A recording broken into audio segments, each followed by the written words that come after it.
So I always feel, and I always tell everyone, that if you are able to do what you are expected out of you to do, you would be able to do what you want to do yourself.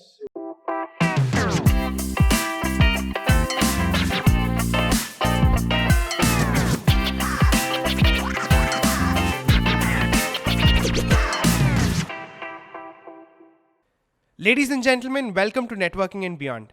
Today we have with us a very special guest. Now, this woman entrepreneur has been in the IT industry for over 25 years and recently decided to pursue her dream project, a retirement home for old age people called Manusum. The person I'm talking about is Miss Sumathy Ananthram. Now, Ms. Sumathy Ananthram has been one of the strongest pillars of support for BNI Bangalore region. She's the AD and also the Chief of Training in terms of BNI Bangalore region. So, ladies and gentlemen, without further ado, let's call upon that one person who most women across the BNI Bangalore region look up to, Ms. Sumathy Ananthram. Sumathy ma'am, welcome to Networking and Beyond. How does it feel to be on our podcast? It's really very exciting, and thank you so much for calling me here. I hope I do the justice in whatever questions you are asking me. I'm pretty sure you're going to do full justice to this, because the last time I had a conversation with you, it was quite an interesting conversation, especially when you spoke about your dream project and how you were in the IT field. Quite interesting. And I've also heard a lot of this from Ananthram sir himself, who was on our podcast for a New Year special. So ma'am, we've heard it. All the members in BNI have heard so much in terms of your business and who you are. But I don't think a lot of them know where it all started from. Where did it all start from? If I can start my journey, yes, I was born and brought up in Chennai. So I'm from a Orthodox Brahmin family. So we have a certain style of living. Like in 8th standard, 9th standard, we are taught music, dance, and once we go into 10th and 11th standard, we just start doing our typing and shorthand. Then when we go to the degree, again, we have to write the exams for the railways and bank and other things. And then we get into a job, get married and settle. But somehow I was not interested in that pattern of life. And I used to tell my father always that I want to do something which others have not done. So I was very much interested to become an engineering graduate, but it never happened because of my marks. Because at that time, 98 was cut off, where I was only at around 80-85%. Wow.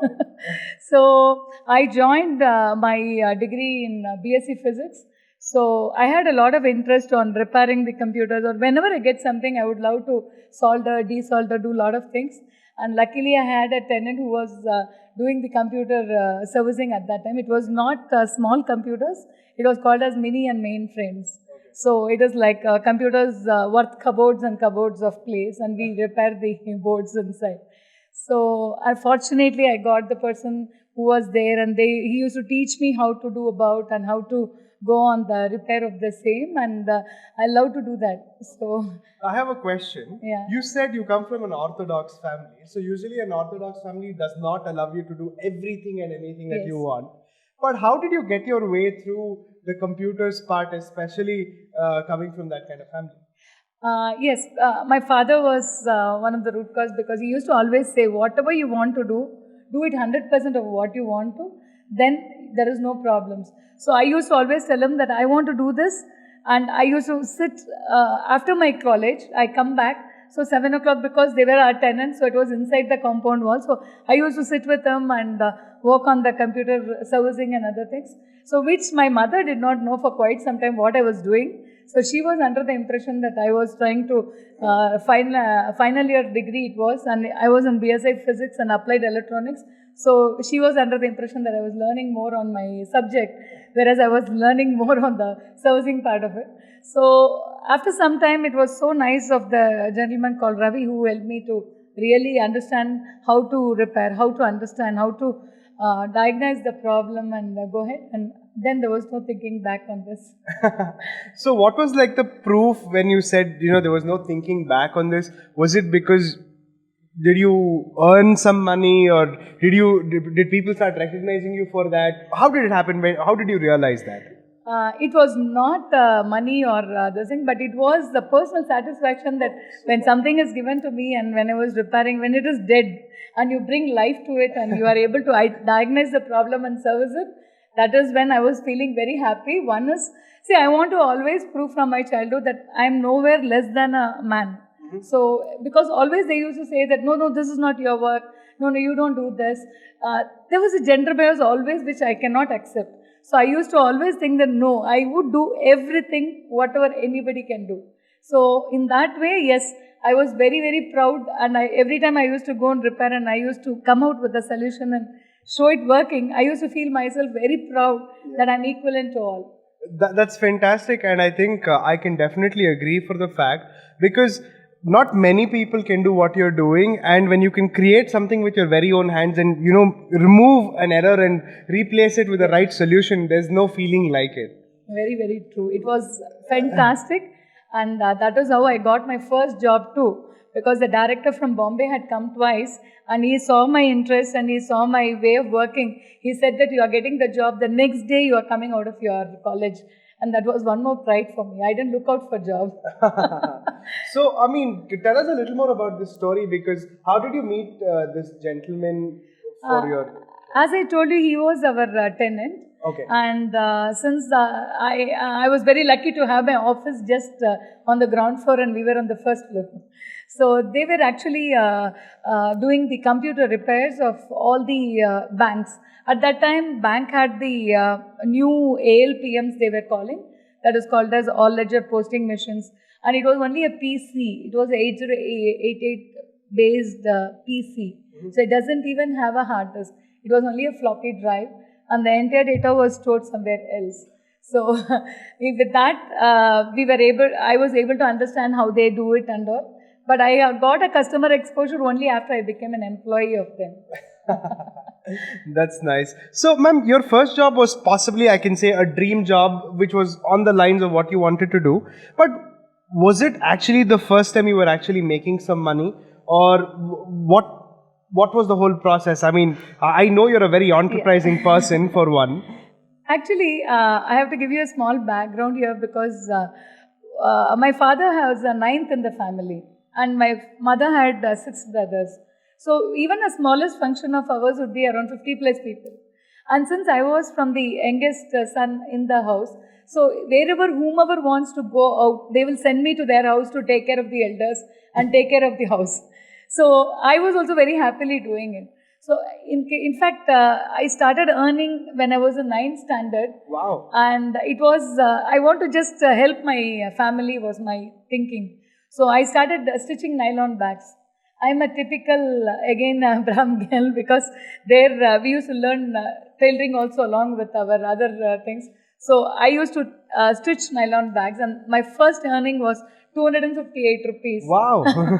What was it on? It was stitching the bag sides, and we have to make a bag and give it back to the persons. Okay. So at that time, that was a Shopee bag, what we call it.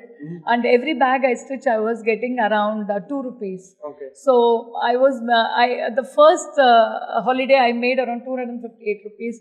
And I went and proudly gave it to my mother, saying that this is my first earning. Wow. So that was the biggest thing. And then when I was in 10th standard, 12th standard, I was helping my typewriting class I was going.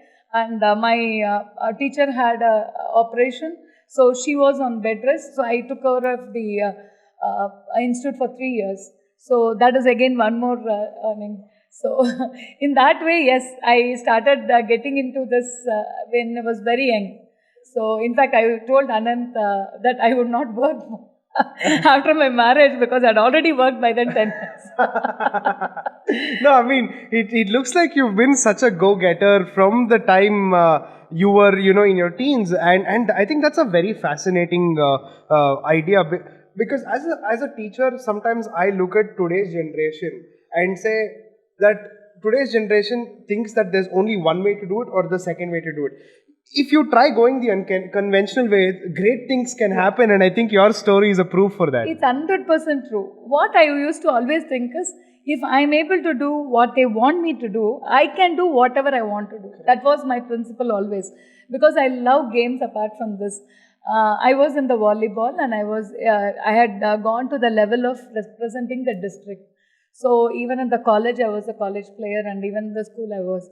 So all these things could happen only when I used to think that I will finish all the work assigned to me at 7 o'clock in the morning, go and stand on the ground and enjoy what I wanted to do. 8:30 to 3, I study, and then come back.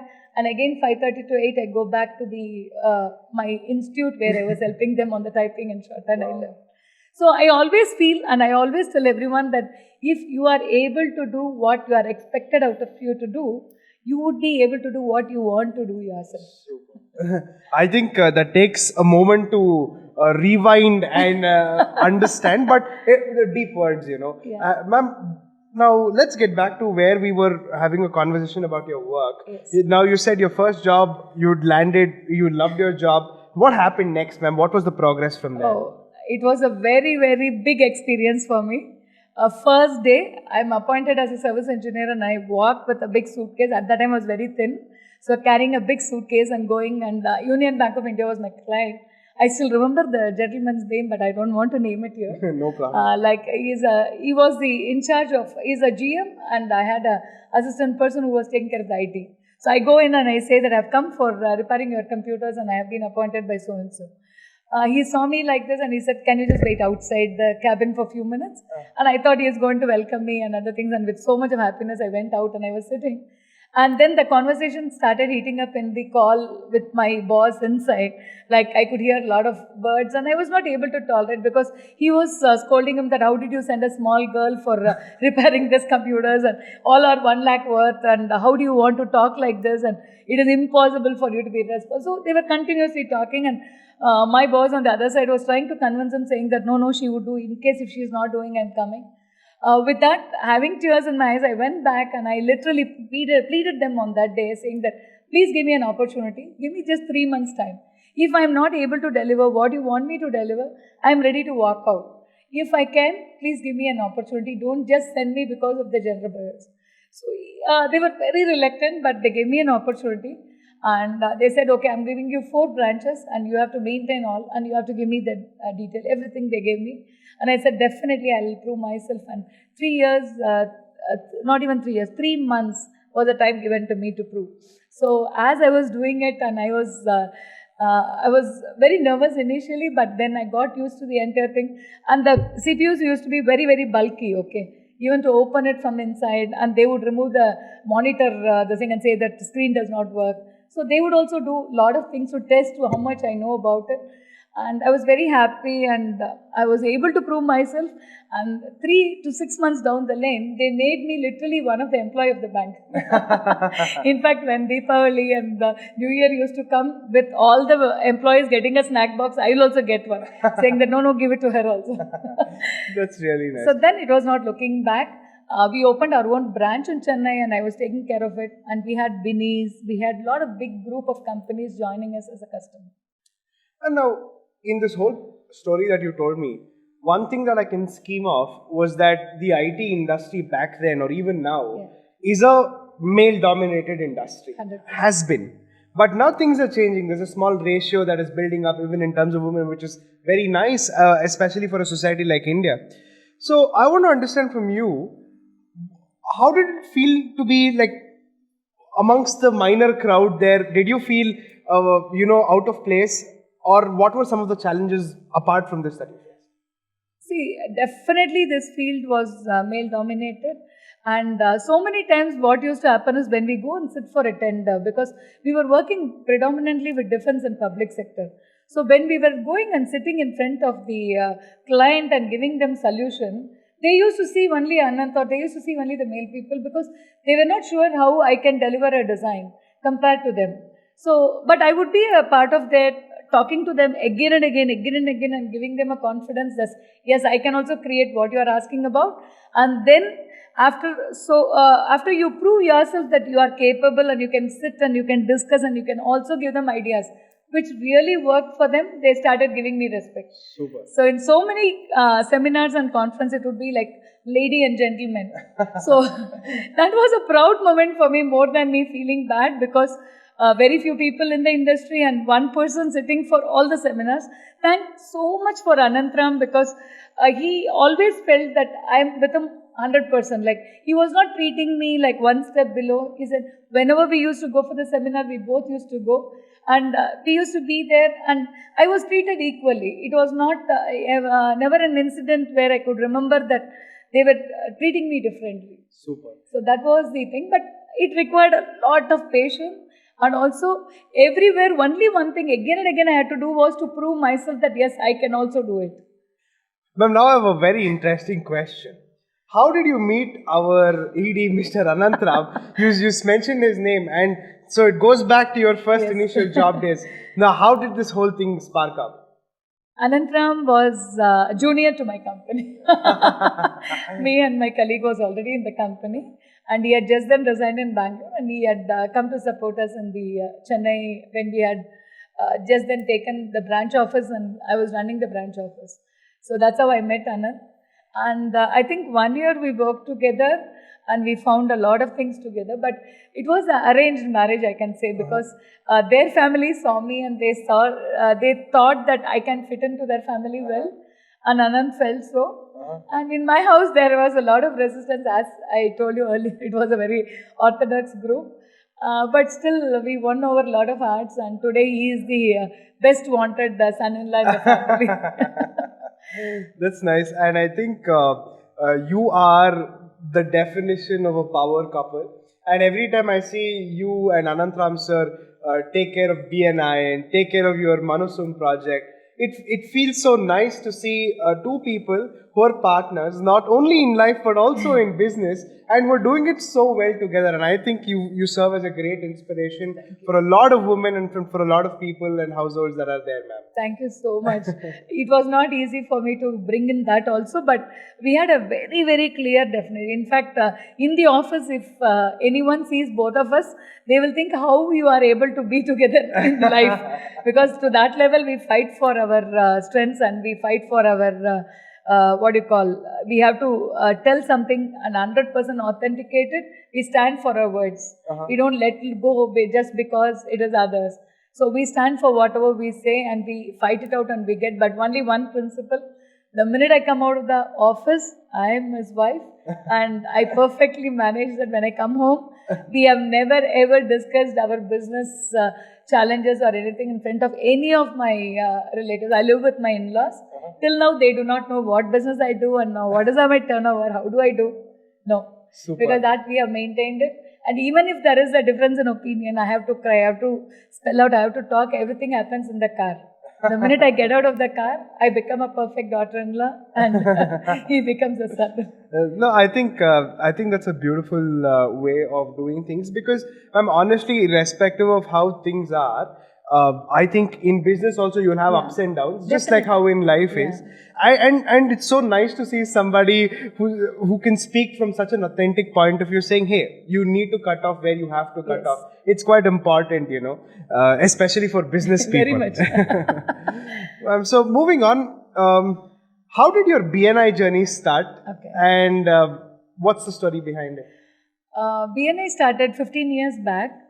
When we were a networking company, and when we met one of our common friend, and we went to one program called Wealth Dynamics in Bombay. So that is when we heard about one more networking company, which is BNI, and just then Bombay had got the BNI 1 year back.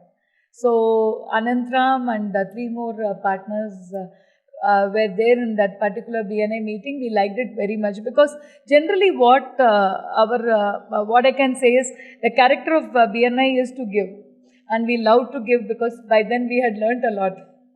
So that made us immediately take BNI. And in my case, what I told Ananth is, I wanted to be a normal member first, enjoy and experience how the BNI works, rather than me taking the roles initially. So first 5 years I was a member, then I went into the LT roles, then I supported a little bit on the region, then I took a break, I had to do our business. Then now last 3 years I have been an area director of BNI Bangalore, and I take care of the back office operation as well as the entire back office, plus the training for the entire region. Wow, that's amazing, ma'am. So I think that journey again speaks for itself. Very important part for a lot of younger entrepreneurs and younger BNI members is that you started from the ground up. Even when you had an opportunity to actually, start off, as a leader or something Yeah. that you could have power. It's very important to understand the basics. I think that is my very important takeaway. Yeah. Understand the basics, and as you grow, responsibility will come Correct. along. Right. So, ma'am, moving on, BNI was one, and through BNI, a lot of magical things happened. Yes. And I want to know, your Manasum project was also a magical happening of BNI, wasn't it? Very, very true. Because of BNI today, I'm sitting in the place where I have executed my passion. Because that does not happen for all the people. In fact, I talk to a lot of business owners. What happens is they used to tell me that, you know what, my passion was to play cricket, or my passion was to bring out my music out. But unfortunately, because of the financial situation, I do this business what I'm doing. In fact, that is something which was there, I think, in 80% of the business owners, that feeling is there, and I'm one of them. So, as I was telling you, I love to help people. So, when Ananthram's grandmother attained 100, and my father-in-law was 4 brothers in the family, she used to go, she was supposed to be taken care by every son for 3 months, which was really hurting me. I thought, no, that should not be the case. And I told my father-in-law that why don't we take care of her completely? I am taking the responsibility. In fact, he had some reluctance and thinking, but it just went ahead. So they gave me an opportunity, and I was able to take care of her for the last 3 years of what she stayed with me. It was a very, very memorable journey for me, because I could do from diaper change, from sleeping with her, and all her needs I was taking care, along with my 2 businesses, what I was doing. But that was giving me a very big satisfaction, even though it was a little bit tiring initially, but later on I loved it. In fact, now also I miss her a lot, because night we start our conversation when I'm just putting my pillow head on my pillow. Like it would be like she will say, "Okay, your work is over. Now come, we'll speak," because she would have slept the whole day, and our night starts in the day. So she will start. So it would be. So I used to think that why don't we do something like this? And I spoke to my sister. My sister also said, you know what? We have so many elders at the family. Why don't we do something like this and take care of all the elders in the family? So then we refined and we brought, and me and Ananthram thought that we should bring a retirement home project where it should be attached with an orphanage, and the elderly people will support the youngsters, and as the youngsters grow, automatically they will support the elders, and this will continue. So we don't require outside money to grow this. So this was our project idea and thinking how to do about. But thanks to BNI, one of the BNI DC program, we had around 200 odd people in the room. One international trainer was there for us to give the thing, and in the lunchtime we were talking to them about generally we were just having a casual conversation. As we were having, he was asking, what's your passion? I said, I wanted to do this. And he said, why are you not doing it? I said, I'm running the company where it is almost now 20 plus years, and we have already attained the top 100 in the country. And this is a more manpower oriented company. It is not that like software, it runs smoothly. No, it requires a head to be sitting there and doing a lot of things. That's why I have not done. Then he asked me, are you ready to do your passion? I said, if I get an opportunity, why not? Then he said, you know what, you have to first close your company, existing company, so that you get a lot of time to think and go ahead with what you wanted to do. I felt it was very nice, because somebody was talking about my passion. So I went directly to Anant and I told him, you know what, this is what the trainer told, so why don't I do it? And he was completely surprised. He said, no, nothing like it. 25 years old company, we are not closing. You are making a biggest mistake. And this is the first time you are meeting such a big crowd, and how do you want to talk about it? And then I realized, okay, I'm making a big mistake. I told the trainer, don't call me, I will not come and tell anything. And after lunch, he went to the dais and he said, can I have Sumathy on the thing? She has got something to share. Having so much of tears and fear, I said, I'm not coming, but he didn't leave me. So when I went to the stage, he asked me only 2 sentences. Tell me, what is it you wanted to do in life? So I told about my passion. Then he asked, when you wanted to do that? I said, I have to tell some day to come out. So it was 1st April 2015. I just declared. Then he said, when are you going to close your existing company? I was literally on tears. I said, no, definitely I'm going to be tired of when I come down. But I had to move out from the stage, right? So I told, okay, I'm closing it on 31st March. That was the easiest thing I could say because 9 months down the lane. So everything happened. And he also, that was one thing very different. He made the entire 165 people to stand and asked them to tell how they can support me in the universe. Like they said, can you all stand up and tell for this girl whether she would be able to get this or not? And the entire people said, no, we will all stand by her to get her happen whatever she's committing today. That was a biggest moment for me to see that many people selflessly giving to somebody's thinking or an idea, which I never thought in my lifetime can happen. That was really moved, but I just came down the stage and I was definitely on that day center of stage and and everybody came and congratulated, told everything. I could not see Anand's face on the whole day. I was just going to ask you about that. I just avoided him to leave me. By then, slowly things started moving and we started working on the training and a lot of things happened. And it used to happen that every time when I meet some of our DCs or other executive directors, they used to ask, what's happening with your plan? How much you are moved in? And it would be like, sorry, I'm just looking out for. And as usual, as soon as you come back, your business takes over. So since Ananth was more into BNI, I had to run the business. So it so happened that everybody will come and ask me, Sumathy, when are you starting the project? I'll see Ananth. And Ananthram will call and fire me. You have told the entire India, now you have not started and see how bad it is. Still it was moving on. But luckily I met Mr. Mangalchand Jain. He is from Jain Farms. And we met him over one of the cultural program hosted by one of the BNI members. So as he was having his drink, he was asking me the same question, what's your passion? What do you want to do? So I said happily that I wanted to open a senior citizen home, this and all. Then he said, why don't you come and have a look on my own project, which I have already executed and it's just started. So that was very interesting for me when I saw it. We liked it a lot. Then we came back, we had a discussion. And he had already established by then. And he was in real estate for last 30 years and I have been only in IT. But he found my passion to be good and he said, we will partner and we will start the first project. And I started the company in 15th March 2015 as per the declaration and did not do any job in my existing business also after April 1st. It so happened. But the beauty was I could really work on the new passion what I took over. And today I'm very, very proud to say that the first project is handover with 1 acre of land and 110 apartments and 41 people living there right now. Wow. That is the... I think it is your story is a true example of manifestation. Yes. And it's just that simple, ma'am. And I think if you have to break it down as to what happened on that day, it wasn't that you were declaring it to the world out there that you're going to pursue your dream, but it was also to your inner self. Yes. That question mark that you always had, when do I do it? How do I do it? I think that answer you got on that day, and when you made that thought, I think it just manifested. I think that was a lovely story. I think it should move a lot of people and inspire them to take action. On that note, ma'am, I want to know, you've been a big giver.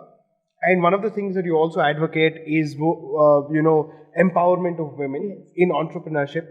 What are some of the ways that you've helped women around you or entrepreneurs who are women around you to succeed in their own lives?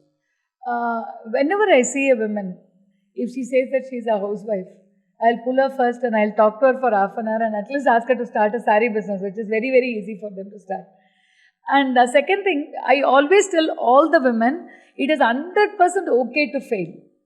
There is an incident which I always share it with everyone. Okay, imagine a man in the house, he has been in business for 10 years. He comes home and he has his mother, sister and wife standing and he is very dejected that he lost a lot of money in his business.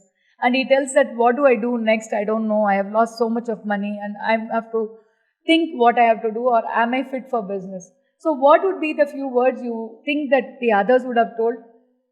The wife would have told, please take my jewels, please go ahead and do one more business. I have confidence that you will come back. And definitely the same would have been more with mother as well as a sister. Imagine the same scenario wife is inside and husband comes home and you know what, she gives the coffee and she says, you know what, I want to tell you something, and she hesitates a lot and he asks what it is, and she says, you know what, I was doing the sari business and the 3 people did not pay me, because of which 10,000 rupees is a loss and I have to give this money to the shopkeeper who is really pushing me in, what should I do? You know what is the first sentence coming? I told you, in your lifetime you will not do business. Why you want to experiment this and try to waste your time? Never do it. So that is the last day she takes a decision to even buy a sari or a blouse bit for her own. Because she feels that a loss made is forever. But at the same time, if the husband makes multiple losses, she is there to support. So I always tell all the women entrepreneurs, please go ahead and lose. It's worth losing and trying rather than keeping quiet and thinking that I will not lose anything. 100%. And because whatever you're trying to think, if it's not coming out in action, then you won't even have something to look at and say, okay, can I learn something from this? Like you said, if you're experiencing failure, there's something else also you can experience, a valuable lesson, and you can recorrect yourself and always do it 100%. again. Ma'am, so speaking about all of this in terms of women empowerment, what is your goal in the next 5 to 10 years that you want to achieve in business or in your personal life? Okay, one is I want to empower as much as at least 2,000 women entrepreneurs in my lifetime to make them come to the next level. I am very proud to say that we have missed at least 10 businesses together. Like every 14 businesses we have done, 3 to 4 business survived, 10 business had a utter loss. But one thing what I always believe is, if we are taking responsibility of our failure, we will never fail. It's a lesson learned and the journey was very good and we just come up. So in that, I always feel that I have to empower at least 1,000 women entrepreneurs in the next 2 to 3 years and make them do whatever they wanted to do. That is one. Number 2, after doing the first project of my retirement home, I have become little greedy. I want to do 10 more projects and take care of 2,500 people minimum. That is our next 5 years goal for the company. So, and we want to make it very professional because the elders are so good in their heart. We learn a lot and there are so much of opportunities available with them. So, we really want to bring it to that stage. Ma'am, I think your dream, your project, and even Ananthram sir have such a wonderful positive energy in terms of your intent, your thinking, and it just resonates so well. And I really want to congratulate you on your wonderful project, and I would love to wish you more and more success.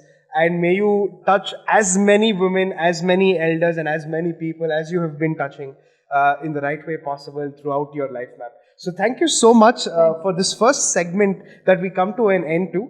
We come to the end of our first usual segment and we move on to the rapid fire segment. Okay. Are you excited for that? Very much. Thank you so much for the opportunity given, and I'll see. Rapid fire is first time for me. Yeah. Let's have some fun.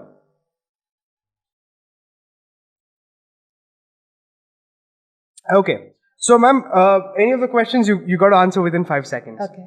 Number 1, what motivates you to get out of bed in the morning? Me to look slim always. Name another business profession you wouldn't mind getting into. Boutique. Okay. Name 3 business leaders you would want to have a discussion with over dinner. Sudhamurthy. Okay. And Premji. And Kiran Majumdar. Awesome. If you were given $1 million, what would you do with it? I would create 100 senior citizen home and 100 retirement home along with the orphanage and help them come up in life. Fantastic. If you were given, if you were given an opportunity to choose between an inspirational book or a video, what comes to your mind? What specific video or book comes to your mind? I like Good to Great always. And in video, I always believe that 102 degrees, the 1 degree makes a lot of change. I love that always. Okay. If you authored a book, what would you call it? Nimmadiyai Thedi. What does that mean? That is in Tamil. It is called as Nimmadiyai Thedi. That is search of Nimmadi, what you call it? Peace. Silence. Yeah, peace. Peace. Yeah, search of peace. Search Yes. of peace. What is the best advice you've ever got? Do 100% of what you're doing with your full mind and heart. Superb. What is that one community that you would want to suggest to the people who are watching to be a part of? Come again? What is that one community you'd want to suggest most of the people watching to come be a part of? It's a very obvious answer. Always business community. Yeah, so I think BNI is undoubtedly one community. Are you a part of other communities apart from BNI? Yeah, I also belong to a few more women organizations called eMerge, Ubuntu and all. Okay. So there I try to go there and mentor. Some places I mentor, some places I speak. And in some places I'm also a member. Okay, that's lovely. Because we also I would like to tell about ISB Women Entrepreneurship Program, which is done by ISB and Goldman Sachs worldwide. They are empowering 10,000 women entrepreneurs to get their level next on their business. Oh, wow. That's great. So are you a coffee or a tea person? Coffee. Coffee. Indoor or outdoor sports? Outdoor a lot. Outdoor. Okay, last question, ma'am. If you could teach one subject in school, what would it be? Dance. Dance. Awesome. Because dance will bring you expression, feeling, and happiness. Fantastic. Ma'am, thank you so much for coming on this podcast. I've thoroughly enjoyed your company. I've thoroughly enjoyed being a part of your story, and it gives me so much inspiration to do as much as possible in terms of giving and empowering the people around me and the women around me. Thank you so much for coming on this podcast. Thank you so much, Lalit. It was excellent to be with you. And I hope whatever I have talked, small mistakes here and there, please do live with it and look for more. Thank you. Yeah, I think mistakes are a part of life. Like just like you said, like the fights that you have. Yeah, I think mistakes, everything is a part of life, and that's what makes it more meaningful. And I think on that note, I'd like to quickly take away 3 takeaways from this entire podcast. Number 1, in whatever you do, it does not matter if you're a man or a woman. What matters is you give your 100% heart and soul into it, like you said, and you will be successful. Second is about respect. Respect is always earned not when you prove something to somebody else, but it is when you prove something to yourself. And that requires some amount of patience. The final point is you need to be vocal about what you feel. And when you are vocal and when you spill it out to the universe has a way to give it back to you. Just like the book Secret says it. So I think these are the 3 takeaways that I've had. Thank you so much one more time for coming on this wonderful podcast. So to all the viewers who are watching, please make sure that you share this podcast with as many women as possible so that they can learn and understand from a person who's been there and done that. So on that note, for the viewers, please make sure you comment, like, share and subscribe to this channel, and you will be seeing more of these episodes coming out soon. Thank you so much. Thank you so much. And lastly, please do not worry about the goals. Enjoy the journey. You will love it. Absolutely. Thank you. Thank you so much, ma'am. Bye-bye. Thank you.